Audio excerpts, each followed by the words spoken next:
On aime Vincennes, mais en fait, c'est un désir. Quand vous êtes à Vincennes, vous vous sentez bien? On met un pied sur la piste, c'est autre chose, on se croit autre part. Vincennes, c'est incomparable. Vincennes, pour un garçon comme moi, c'est énorme. Vincennes, ouais, on s'y sent bien, on est à la maison.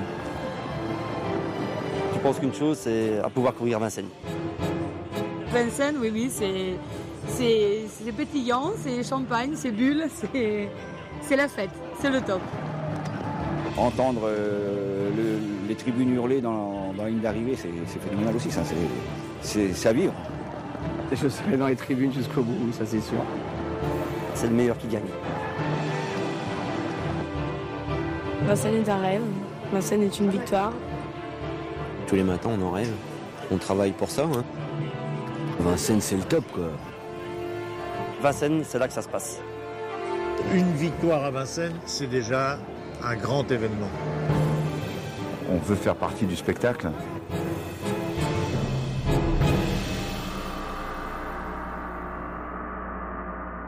Quel cheval, quel driver! Allez mon fiston, tu vas remporter ton 3e prix d'Amérique, nous le savons tous maintenant! C'est extraordinaire ce qui vient de se passer sur l'hippodrome de Paris-Vincennes et vos applaudissements sont là pour témoigner. Regardez... Départ à l'hippodrome de Vincennes du critérium des 4 ans. Le ralenti nous permet d'admirer la noblesse de l'allure du trot, allure qui s'affine de génération en génération car les trotteurs sont maintenant issus de trotteurs et approchent la vitesse de 50 km à l'heure. La grande saison de Vincennes bat son plein de jour comme de nuit avec 2 nocturnes par semaine. Le trotting est en progression constante en Europe et la France en est le leader, remportant des lauriers en Europe et en Amérique. Ça fait 150 ans qu'on se donne rendez-vous à Vincennes pour connaître les mêmes émotions, les mêmes déceptions, les mêmes chagrins et en même temps subir la même fièvre, c'est-à-dire celle d'un spectacle unique au monde. Le côté populaire de Vincennes est lié même à son origine. Dès 1830, sur l'emplacement actuel de l'hippodrome, des courses de galop attirent une foule considérable. Mais à l'issue de la guerre de 1870 contre la Prusse, le champ de course de Vincennes, qui a subi de gros dégâts, est transformé en terrain de manœuvre. C'est dans cette période difficile de l'après-guerre que la métamorphose de Vincennes en hippodrome de trot se joue essentiellement sur le terrain politique. Au plus haut niveau de l'État, ordre est donné de développer l'élevage des demi-cents. Les stratèges militaires sont convaincus que les guerres à venir se gagneront avec ces chevaux capables de porter l'homme et de tirer l'artillerie sur de longues distances. Mobilisés, les dirigeants de la société du demi-cent, en charge des intérêts de la filière, font de cet objectif un enjeu non pas seulement provincial, mais national, avec comme fer de lance de cette politique la création d'un hippodrome parisien spécialement dédié aux courses de trot. Cette démarche est vivement encouragée par le président de la Chambre des députés, Léon Gambetta. Entre les héritiers de l'Ancien Régime, incarnés par la noblesse parisienne, et les propriétaires terriens venus de Normandie, Gambetta a choisi son camp, celui des trotteurs. Et il aura ce mot fameux, « La République compte sur vous, comme vous pouvez compter sur la République ». C'est-à-dire que là, il y avait une volonté politique de développer le trot dans la capitale. Mais simplement, il fallait trouver un endroit. Et cet endroit-là, dont personne ne voulait, les dirigeants du trot relèvent le défi et disent « Eh bien, c'est pas grave, on va leur montrer ce que l'on sait faire et on va prendre ce terrain de manœuvre militaire, Vincennes. »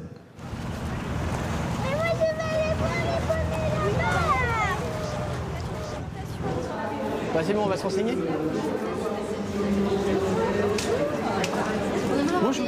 Des renseignements, voilà. Vous n'êtes jamais venu sur un hippodrome? Non, c'est la première fois. Alors déjà, la première chose à savoir, Vincennes, c'est un hippodrome qui fait uniquement du trot. Donc ici, Vincennes, c'est systématiquement du trot tout le temps. C'est pas les courses d'aujourd'hui, c'est systématiquement, d'accord. Voilà. Okay. Donc là, nous sommes déjà à la 7e, qui va se courir à 15h08. Donc là, c'est la grande course du jour parce que c'est la course qui est support du Quintet Plus. Donc c'est celle qui est diffusée à la télé. Et pour vous remercier, on vous offre votre premier pari. Voilà, ouais, on va tout prendre pour voir et on va se mettre là pour réfléchir. réfléchir à ce qu'on va parier. Vous n'avez pas de tuyau? Bon. Ah, j'aimerais bien. Hein. Bon, on va voir. Bonne journée, au Merci, revoir. au revoir. Mets le 11, toi. Et on va aller voir la dame et on va aller parier. Tu mets le 11, voilà. Allez, mets le 11. Voilà. Ça, c'est le 11. Ouais. Allez, on y va? Allez. On y va. Bonjour. Alors, on voudrait parier pour la course de 15h08. Merci. Oh, en plus, aujourd'hui c'est une des plus grandes journées du trot. Hein. C'est vraiment c'est un plateau exceptionnel. Aujourd'hui, il faut en faire partie.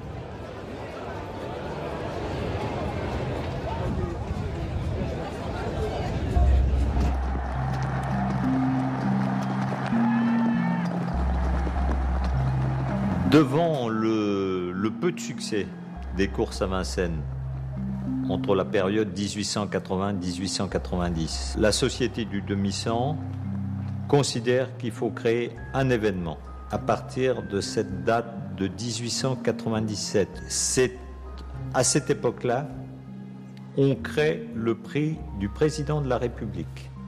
En période estivale, parce que n'oublions pas que nous ne courons à cette époque-là que pendant les beaux jours.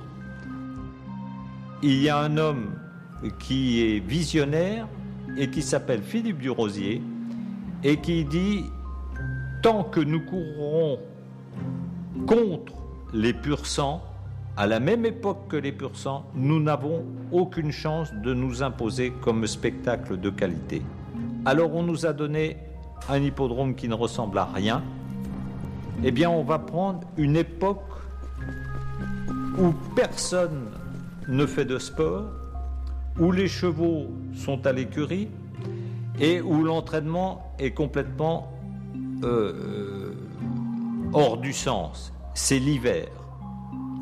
Parce qu'effectivement, les pur-sangs sont à l'écurie, ils ne s'entraînent pas l'hiver, parce que les conditions météorologiques ne le permettent pas. Et Philippe Durosier dit, eh bien, on va créer un meeting d'hiver. Et là, c'est un pari fou, parce que on lui rétorque, mais vous n'allez pas faire sortir les Parisiens en plein hiver pour les amener dans la gadoue du bois de Vincennes. Eh bien, il dit, je fais le pari, nous faisons le pari, on relève le défi et on va créer des courses d'hiver à Vincennes. Et là, le peuple de Paris, qui n'a pas trop de distractions, on est en 1906, eh bien, vient voir ce que sont les courses de Vincennes au trot. Et puis, chemin faisant, on s'aperçoit que les gens sont très heureux de venir aux courses. Le premier dimanche de ces courses, il fait un temps exécrable. Il y a 15 000 personnes qui traversent le bois de Vincennes pour venir aux courses. Et le dimanche d'après, il fait un temps merveilleux et le public est toujours là et va grandissant. Et le spectacle des courses d'hiver à Vincennes s'est mis en place.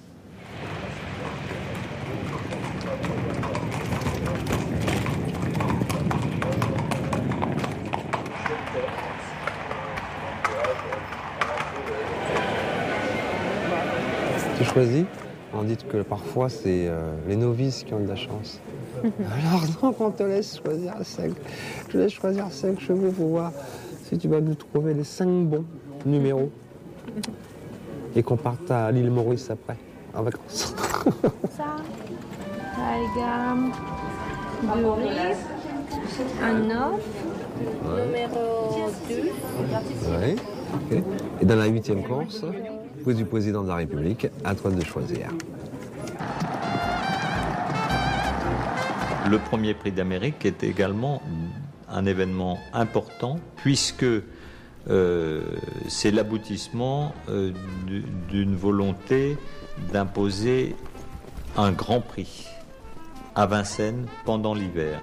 Et c'est en 1920 qu'a lieu ce premier prix d'Amérique. Il est d'ailleurs remporté, clin d'œil de l'histoire, par un cheval français, un trotteur français, qui s'appelle Pro Patria.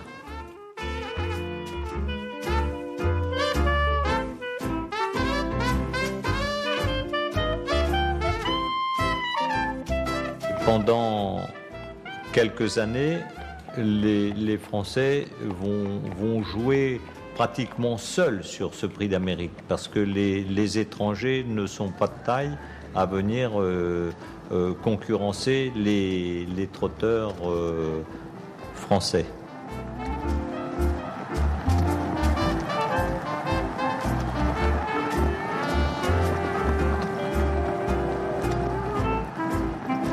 Et puis là, il y aura une jument, Uranie, qui va gagner 3 fois de suite le prix d'Amérique. De 1926 à 1928, elle règne sur le trot français. Mais elle règne sur le trot français, également sur le trot étranger. Et ça va donner l'impulsion internationale au prix d'Amérique. Uranie va être la première jument française à capter l'intérêt international des courses, mais également à rendre captif un public qui vient voir Uranie vaincre l'adversité toujours grandissante de ses contemporains, parce qu'on impose à cette jument, devant sa qualité exceptionnelle, des handicaps de plus en plus importants, qu'elle relève et qu'elle arrive à vaincre. Et donc, on peut considérer que ce sont des foules de 80 000, 100 000 personnes qui viennent à Vincennes pour supporter leur jument fétiche, qui est à la fois un élément de rapport pour le joueur, parce qu'elle a une telle qualité qu'on investit des sommes fabuleuses sur elle en pari, mais également un intérêt sentimental. Et c'est cette mesure internationale qui va amener le développement d'un spectacle à Vincennes où les étrangers sont partie prenante. Et les étrangers vont se faire un devoir de gagner à Vincennes, parce que c'était le mythe, il fallait gagner à Vincennes.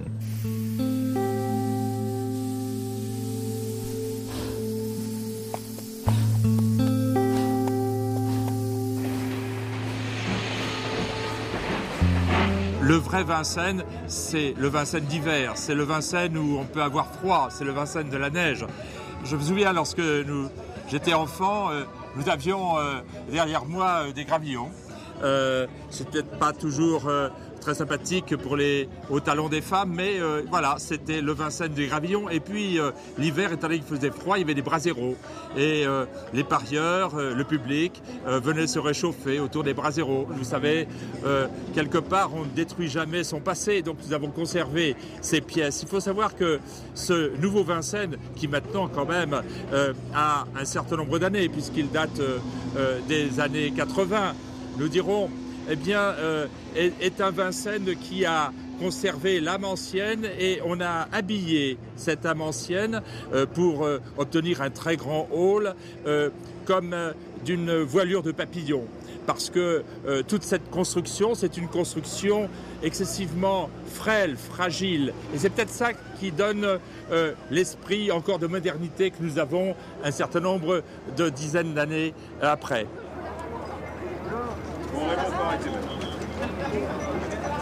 J'ai eu la chance de gagner d'entrée de jeu à Vincennes. Là, vous savez plus où vous êtes, c'est des rêves. Vincennes, vous débutez à Vincennes, déjà vous êtes heureux de faire un tour de piste sur la piste de Vincennes. En plus, vous courez et que vous gagnez. Donc là, vous êtes vraiment dans les nuages. Il y a une telle émotion ce jour-là, il y a une telle ambiance, justement à Vincennes, une telle ambiance. Le jour du Prix d'Amérique, c'est quand même un jour vraiment à part, avec énormément de monde. On a vu 60 000 personnes à Vincennes. Donc c'est un jour très très très particulier. Après le poteau, quand on a passé le poteau, qu'on a gagné, on voudrait que ça s'arrête plus. On est avec le cheval. Il y a un moment de bonheur, à mon avis, qui est inégalable. Hein, je me rappelle, je suis descendu jusqu'en dans le bas de la côte et on reste pendant quelques minutes. Là, on est ailleurs. On est avec son cheval et c'est un bonheur extrême. Alors on entend la foule, et c'est vrai que c'est presque irréel parce qu'on a des frissons, on se dit mais c'est pas possible, on va passer le poteau en tête dans le Prix d'Amérique et c'est des sensations vraiment très très très très fortes.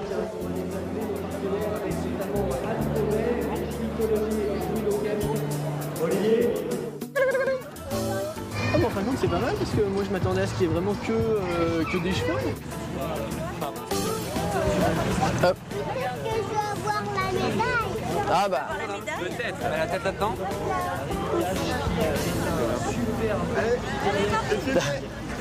Ouais, d'accord.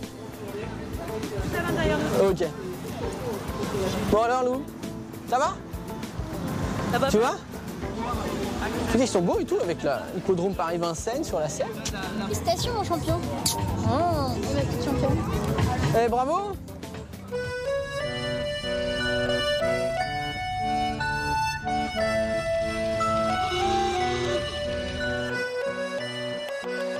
Donc après cette euphorie, malgré une crise internationale d'importance, la crise de 29, les courses françaises vont être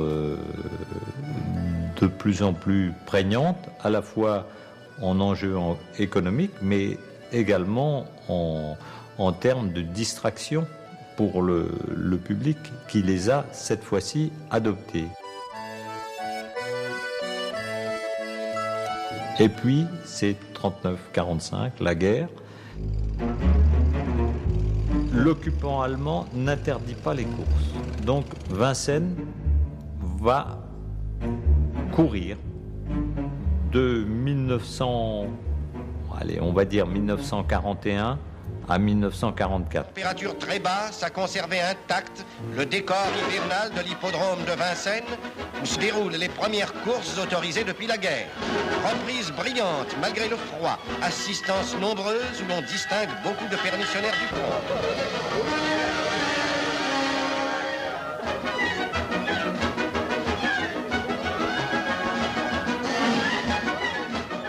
Les courses ont lieu à Vincennes sous l'œil de l'occupant. L'occupant pensait être là pour un certain temps et avait pour également objectif de ne pas couper toutes les distractions au peuple qui l'occupait. Les officiers allemands ou les hommes politiques allemands observaient de très près également le déroulement des courses françaises parce que c'était pour eux l'occasion de faire un marché et d'importer chez eux les meilleurs spécimens de la race trotteuse mais aussi de la race pur sang. Et un certain nombre de chevaux célèbres vont partir. Les courses vont se dérouler avec, et ça on le retrouve malheureusement dans les archives, des listes noires qui interdisent à certaines personnes titulaires de couleurs, propriétaires de chevaux, d'être sur le terrain de Vincennes. Il y a déjà une ségrégation certaine qui s'instaure. Il y avait également à préserver des intérêts économiques pour la filière qui avait bataillé pendant plus de 100 ans. Les négociations avec l'occupant n'étaient pas toujours faciles à mener, mais étaient faites non pas dans le souci d'assurer un spectacle qui ne méritait pas d'exister à ce moment-là, mais c'était aussi l'obligation de sauver une filière.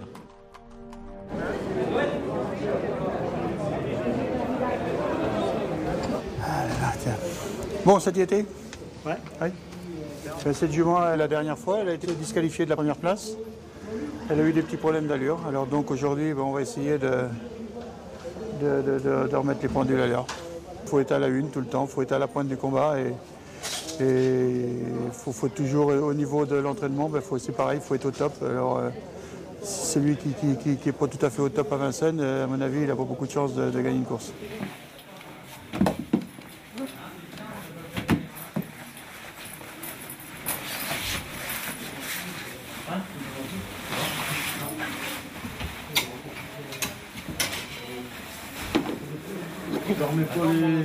J'en mets pas les plombs. Non, mais lui un fer, peut-être une plaque si tu veux, mais lui un fer.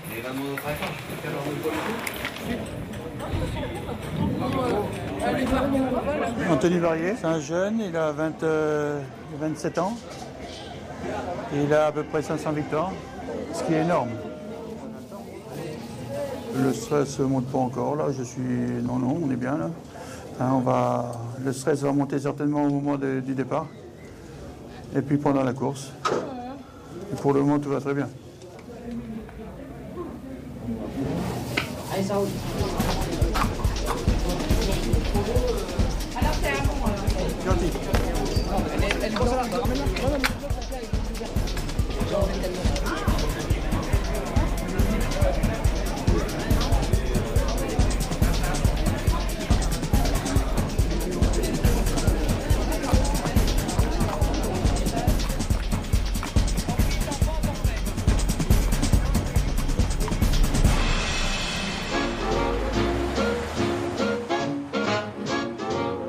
À l'issue du débarquement et donc de la libération de Paris, Vincennes va servir à nouveau de terrain militaire, puisque les Américains vont choisir cet endroit de Vincennes pour en faire un lieu où tout le matériel militaire pris à l'ennemi va être entreposé. Et donc, de 1944 à 1947, Vincennes est un entrepôt de matériel militaire. Les pistes n'existent plus. Les tribunes ont subi pas mal d'avaries. Le terrain est complètement ravagé. Et donc, le demi-sang, la Société du Cheval Français, va s'évertuer à mettre le plus rapidement possible, par des travaux titanesques, ce champ délabré en hippodrome et va saisir l'opportunité pour rendre encore plus fonctionnel l'hippodrome de Vincennes. Et le président de l'époque, qui s'appelait René Ballière, avait en plus, au fond de ses idées, un projet. C'était celui d'établir des courses de nuit sur l'hippodrome de Vincennes. Le président de l'époque dit « mais les gens travaillent dans la journée, n'ont pas le temps d'aller aux courses. Donc, on va leur créer un spectacle la nuit. » Il est dans la continuité de ce qui va rendre Vincennes attractif, parce qu'en 1952, juin 1952, c'est la première nocturne à Vincennes.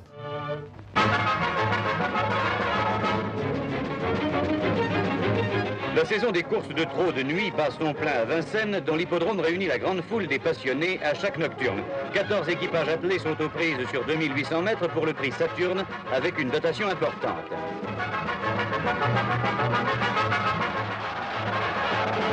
L'arrivée va se limiter à un duel entre Lacoulonce, numéro 6, et Kléber des Duriers, numéro 1, qui fait un magnifique effort pour remonter en tête.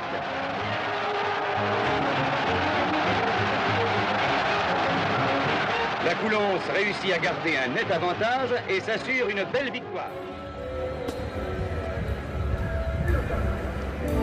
Vincennes, c'est un peu la tour de Babel, quoi. Vincennes, c'est toutes les origines, c'est toutes les nationalités, c'est démocratique en diable, tout le monde a sa chance à Vincennes, c'est fantastique, quoi.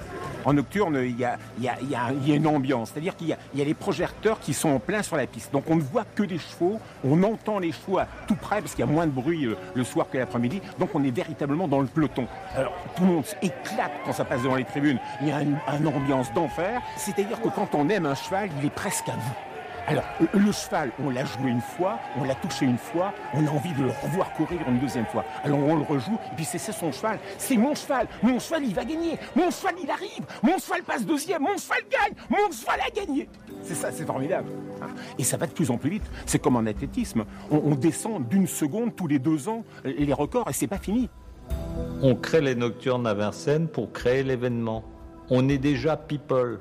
Et en même temps, se déroule en 1954 un événement qui passe complètement inaperçu. C'est le Paris tiercé. Et clin d'œil de l'histoire, le premier tiercé se court sur le prix Uranie. On s'aperçoit quand même que les gens sont friands de ce jeu-là parce que les rapports sont d'importance. D'un seul coup, c'est un jeu qui peut rapporter gros. Et ça va devenir le pari dominical sacré des Français, c'est le tiercé. Le 6, c'est raté. Mais il va falloir. C'est raté. Tu vois, 6, 4, 12. Aïe, aïe, aïe. J'ai encore failli. On parle de 6, 4, 12, moi, c'est tout ce qui m'intéresse, quoi. Arrête. Alors, vous avez vu, la photo a désigné le 6, le 13 et le 12. Oui. Alors, vous les aviez, non? Non, j'avais le 6 et le 12, c'est tout. Le 6 et le 12? Ouais, j'ai le 6 et le 12, mais le 13, c'est plutôt raté, quoi. Aïe. Déçu? Oh, dessus, non. Ça fait une paire de fois que ça rate, quoi. Combien avez-vous joué? Oh, j'ai joué 300 francs comme tous les dimanches, quoi. Non, c'est pas 3 francs, vous savez, on va pas s'en faire, hein. C'est pas comme si on jouait 20 000 francs, hein. Je préfère acheter des boules de gomme. C'est préférable, au moins on a quelque chose. Des boules de gomme. Dans le même temps, va arriver sur la cendrée de Vincennes une jument qui s'appelle Gélinotte. Laquelle Gélinotte est une jument très compliquée à ses débuts en course, mais qui va, par justement son côté fantasque, attirer l'œil des joueurs, mais aussi d'un public. Elle va passer chemin faisant dans les actualités télévisées. À Vincennes, sur 2600 mètres, le prix d'Amérique de trot attelé, l'épreuve la plus fameuse du monde, a permis à la jument française Gélinotte de remporter une victoire éclatante en dépit du mauvais temps et surtout de la présence à ses côtés des meilleurs trotteurs étrangers, hormis les Russes forfaits au dernier moment. 12 millions pour Gélinotte et comme couverture un drapeau tricolore, bien que pour un prix d'Amérique, la bannière étoilée fut plutôt de circonstance. Et cette Gélinotte précède de quelques années un autre grand crack qui, lui, va devenir un crack international, c'est Jamin, qui est le premier cheval français à battre les Américains sur leur terre. Français, Italiens et Suédois prennent à Vincennes le départ du Grand Prix d'Amérique, la plus importante des épreuves européennes du genre. L'absence de Gélinotte est très regrettée, mais les 2600 mètres du parcours sont un trop gros effort pour son handicap. De nombreux cracks peuvent prétendre à la victoire et Jamin, numéro 10, parti dans les derniers, remonte magnifiquement dans la ligne d'en face pour se placer en tête aux côtés de Charlie Mills qui drive Jolivet Nardet à la hauteur du dernier virage.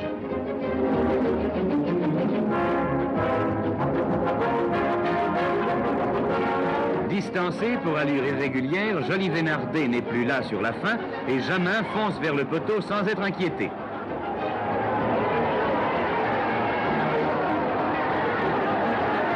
Une belle victoire de Jamin pour le grand jour de la saison de Vincennes. La popularité du trot dans les années 50 va amener le développement de centres d'entraînement aux portes même de Vincennes, c'est-à-dire Joinville-le-Pont, Champigny, Le Tremblay, Le Perreux sont des communes limitrophes de Vincennes qui sont complètement colonisées par les Normands et qui sont devenus des centres d'entraînement et de résidence pour chevaux trotteurs. L'appétit des promoteurs immobiliers de l'époque qui voit bien que Paris va s'étendre au-delà de ses frontières naturelles du périphérique, l'appétit va être une conséquence de l'achat par le cheval français et par les dirigeants du cheval français du domaine de Grosbois. Parce qu'il faut bien transporter l'entraînement et surtout la présence de ces trotteurs dans un domaine qui puisse les accueillir. En 1962, c'est l'acquisition de Grosbois.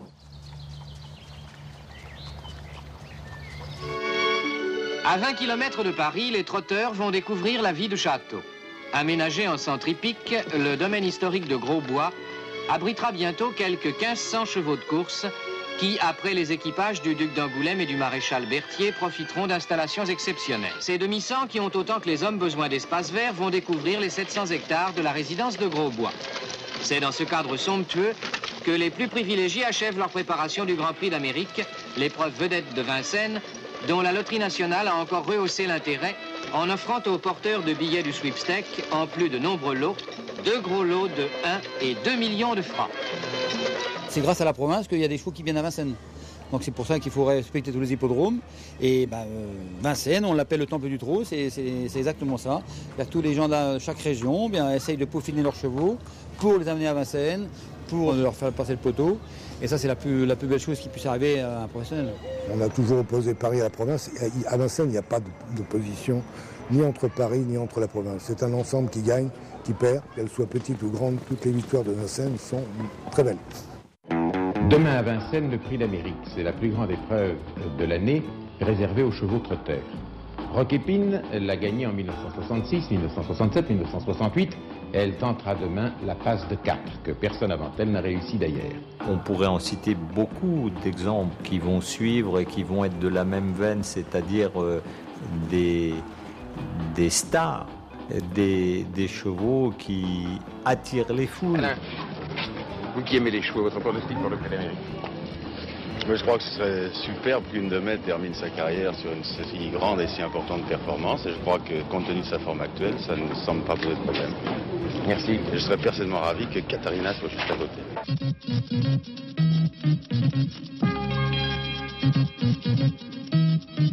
Bonjour, étonnantes images de générique, mais en effet aujourd'hui je suis content de recevoir sur le plateau de TF1 Actualité celui qui est notre invité, c'est Bellino 2. André Théron, bonjour. Venez avec moi, monsieur Macheret. Vous n'ayez pas peur de passer devant la caméra.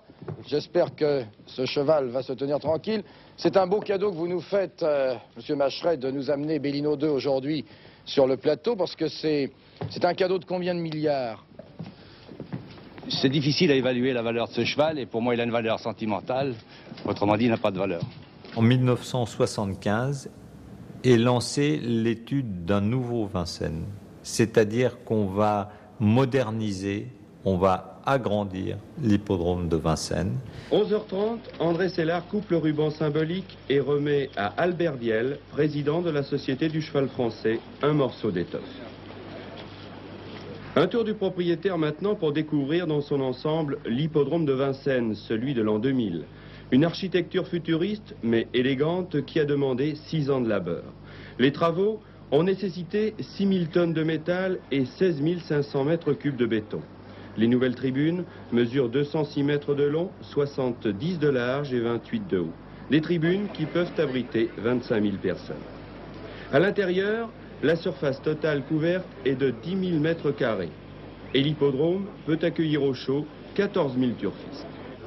Au dernier étage se trouve le restaurant panoramique qui peut offrir 1200 couverts. Le cheval a aussi son confort. Les écuries qui s'étalent sur 1800 mètres carrés comprennent 150 box. Et puis, l'après-midi, 9 courses au programme et au moment du tiercé, 25 000 turfistes garnissent les tribunes. Le Vincennes des années 80 est celui qu'on connaît aujourd'hui. Jusqu'à maintenant, ce sont les installations en dur, les tribunes et les bureaux qui ont été refaits. La piste, on n'y a pas encore touché, André. Non, les tribunes sont terminées. Ça, c'est la première partie. Et maintenant, la piste. Vous voyez, le poteau d'arrivée est situé juste ici. Eh bien, ce poteau d'arrivée va être reporté à une 60aine de mètres environ. Et là, on pourra dire, pour Vincennes, c'est fini, c'est le véritable départ. Mais là, il faudra encore quelques bons mois pour que ce soit tout définitivement... pour que tout soit fini. Enfin, dès maintenant, on peut dire que l'hippodrome de Vincennes est le plus moderne de France.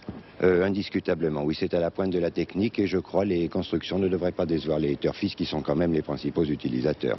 On a légèrement gommé la descente de Vincennes, on a légèrement gommé la montée de Vincennes, mais on a toujours été soucieux dans l'institution à préserver cette particularité d'une piste qui descend et qui monte, tout simplement pour se mettre à l'abri de l'invasion de trotteurs étrangers qui, eux, courent sur piste plate. On est très habitué partout à travers le monde à avoir des pistes ovales, 2 virages, 2 lignes droites, voilà, point barre. Là, vous avez plusieurs échelons de départ et chaque échelon de départ fait qu'il y a une tactique qui peut s'avérer gagnante ou perdante par rapport justement à ces dénivelés et donc Vincennes est très très spécial. D'ailleurs, les drivers étrangers ont toujours un temps d'adaptation parce qu'ils n'ont pas leur point de repère comme on peut les avoir pour driver régulièrement ici. On a fait beaucoup de pistes plates, 1000 mètres, de tournants relevés, de lignes droites parallèles, où on va dire qu'on s'ennuie un petit peu. C'est toujours un peu les mêmes courses qu'à Vincennes avec ses 2000 mètres de tour, avec son tracé particulier. Toutes les tactiques sont possibles. Donc pour le public, ça donne un attrait supplémentaire. J'ai connu l'ancienne piste avec la montée et la descente surtout qui plongeait beaucoup. Hein. La montée était dure. Tu peux commencer à te ronger les ongles. On peut se gagner. Allez, le départ du quintet dans quelques instants. Anthony Barrier qui fait partie des premiers à rentrer sur la piste avec le numéro de Tempête d'Azur. Le prix Bertrand de Loison. La Norvège. Ah regarde, ils sont sous les ordres, ils vont démarrer, regarde à l'écran. Regarde. Face au galop. Juggleface a perdu du temps, lui qui rendait déjà 25 mètres se retrouve très loin. Cadron qui a perdu un peu de temps aussi. Puis Proton, mais également à son tour qui disparaît.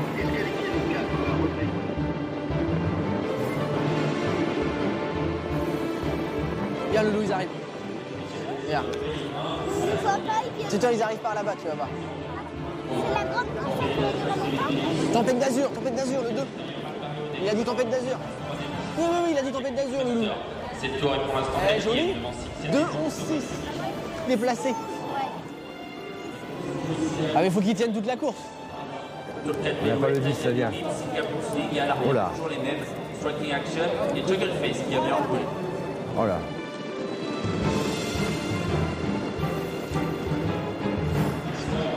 Ça va changer, le 2 il va revenir. Le 2, on n'a pas le 10, hein. On n'a pas le 10, ça vient.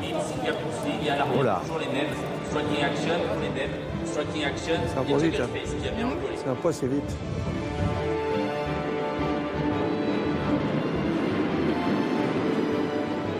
Il y a encore 1 kilomètre. Enfin, le 8, il est en train de se détacher. Et on l'a pas, le 8. Non mais attends, tu vois, ça va revenir. Mais le 2, il va revenir.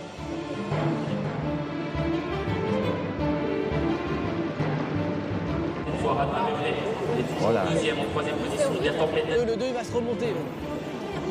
Ah, si le 2, il remonte, ce serait bien, ça. Il est où, là? Il est où? Allez, Loulou! Allez, fini. Allez. Allez. Je ne traite plus. Ah! Oh non! Allez, le 2! Ah, le 9, regarde Loulou, l'arrivée!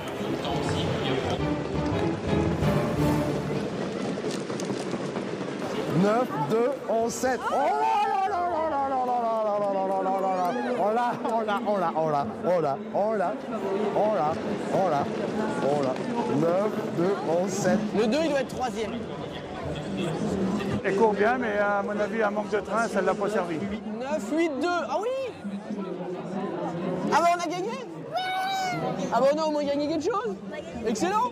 Voilà, tu vois, si on n'a pas, s'il déclasse le 8, c'est le 16 qui remonte 5e. Et j'ai pas le 16.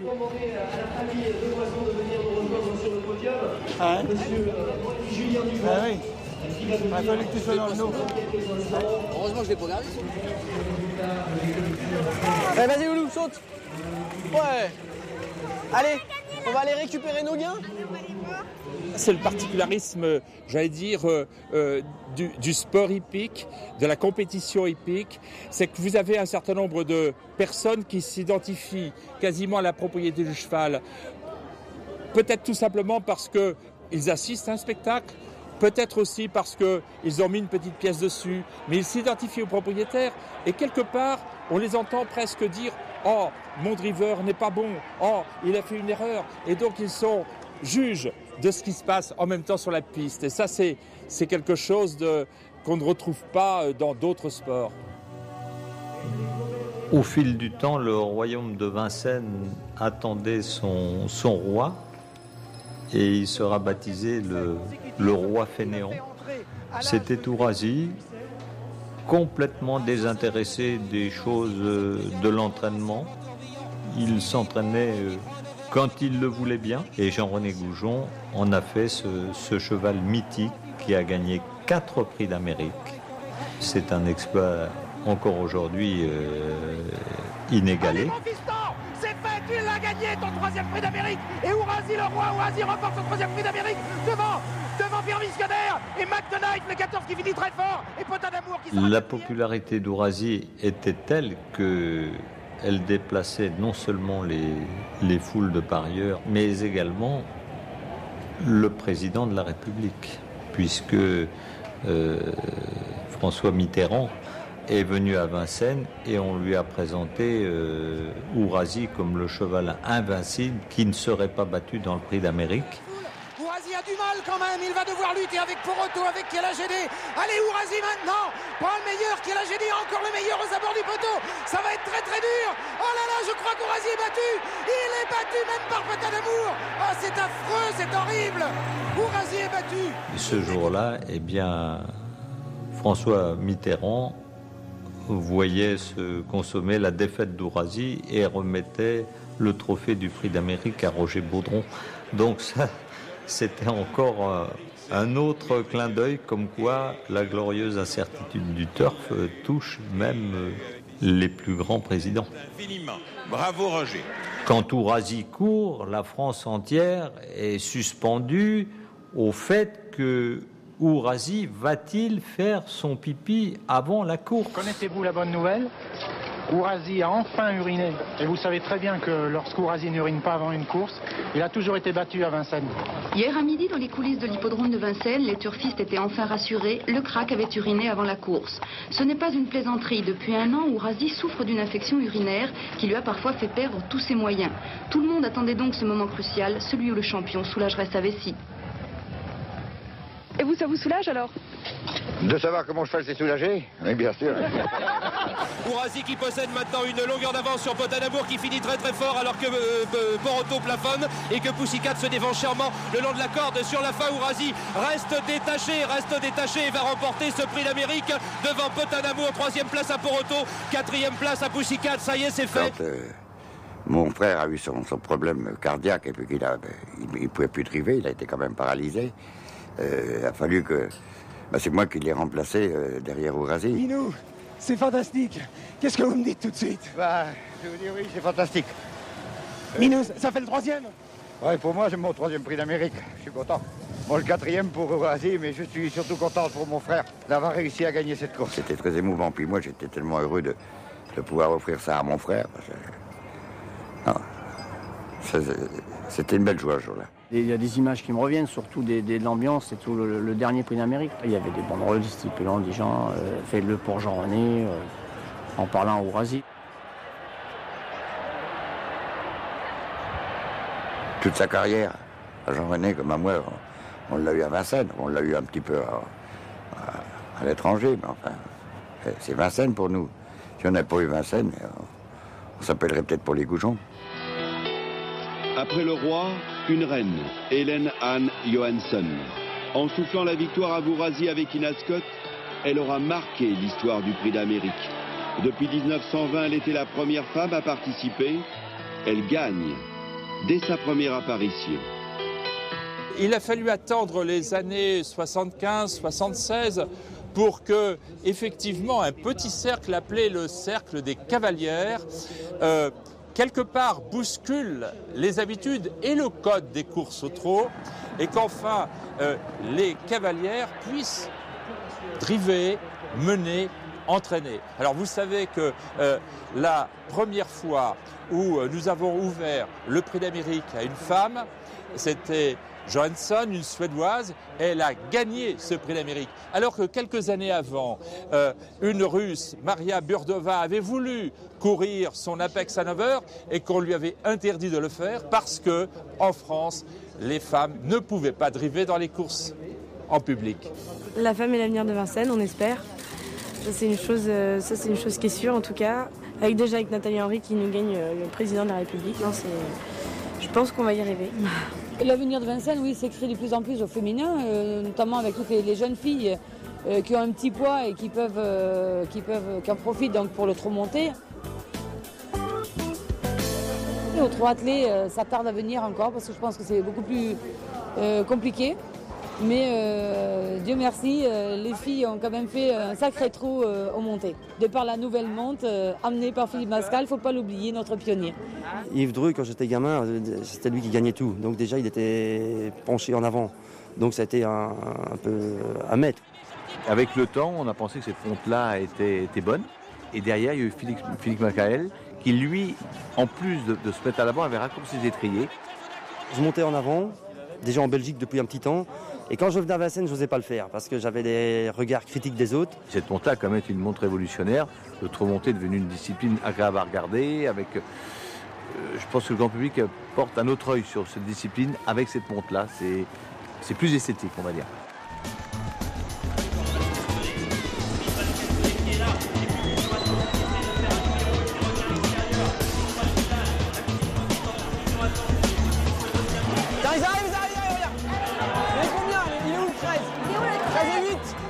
Allez.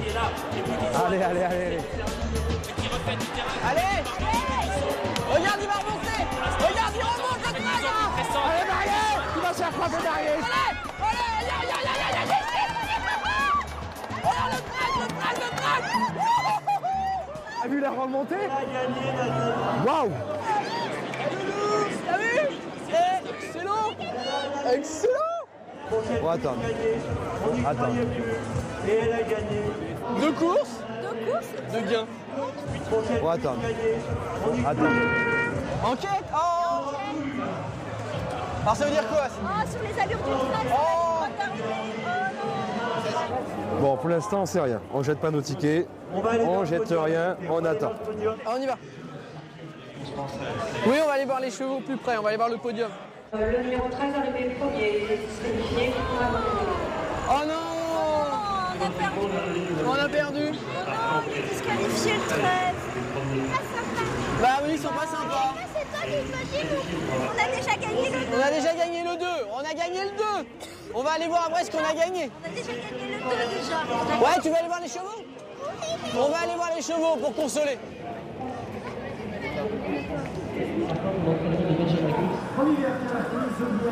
La Suède, en revanche sur la troisième place dans cette course. C'est un bénéfice. Là, voilà, on a gagné 10,40 € sur 18 €, donc on n'a rien gagné quoi. On a été remboursé de 10,40 €, on a perdu 8 € quoi. On a failli gagner en plus. On a failli gagner mais on a perdu. En tout cas, on a fait comme si on a ressenti comme si on avait gagné. Bon après c'était disqualifié mais bon c'est pas grave. Oui. Moi c'était super. Enfin, en tout cas on reviendra. Ouais. On peut considérer qu'une des grandes forces du trot a été sa stabilité et sa détermination. Les noms des grands drivers d'aujourd'hui sont l'expression d'une filiation qui remonte à plus de 100 ans. Pierre Lévesque, c'est la consécration pour cet homme aujourd'hui. Et le record à la clé, une 12 tourons, record battu. J'ai eu la chance d'avoir un grand-père exceptionnel. Et je suis né en 1960 et de 60 à 70, c'était les années phases de mon grand-père. Il a gagné 5 fois le Prix d'Amérique en 8 ans. Donc moi j'étais tout gamin et c'était toujours la fête. J'ai couru à Vincennes sur la pelouse et vous savez, je devais avoir 1 an et demi, 2 ans, hein, puisque mes parents venaient tous les étés, tous les hivers aux courses. La famille a eu la chance de gagner beaucoup de belles courses ici. Jean-Philippe a eu la chance de gagner cette année. C'était une grande joie pour toute la famille. Et quand vous êtes gamin avec le public qui est phénoménal, il y a du bruit et tout, et que vous voyez votre père aux avant-postes d'un prix d'Amérique, c'est des moments gravés à vie. J'ai mon arrière-grand-père, mon grand-père, mon père, moi, mon fils et mon petit-fils, mes petits-fils, parce que j'en ai plusieurs, mes petits-fils et petites-filles qui adorent ça. Donc, à mon avis, j'espère qu'ils auront le plaisir d'avoir autant de plaisir que moi j'en ai. On rêve à Vincennes et je pense que font rêver les courses à la française sur des longues distances avec des chevaux excessivement rapides et avec des pelotons dans lesquels il se passe toujours quelque chose. Tous les ans, je rêve, en débourrant mes poulains, d'avoir un cheval pour Vincennes et pourquoi pas un cheval de groupe, voilà. Quand on est éleveur, quand on fait naître un poulain, qu'on amène sa jument à la saillie, à quoi on pense?